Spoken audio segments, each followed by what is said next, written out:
સૌથી નસીબદાર જો કોઈ હોય ને તે ગોકુળ વૃંદાવનની ગોપીઓ હતી.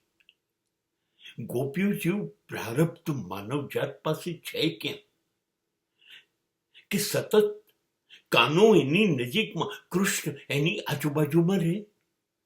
પણ રહે જ ને.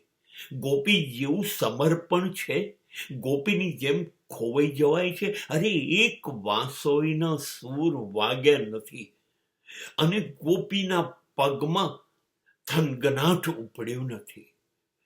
ભાગે છે ઘર મૂકીને, પિતા, પતિ, સંતાન, સમાજ, શરમ, લાજ, સંબંધો મૂકીને દોડે છે. ક્યાં છે મારો કૃષ્ણ? ક્યાં છે વાંસોઈના સૂર? પછી કૃષ્ણ ગોપીઓની નજીક જ રહેશે.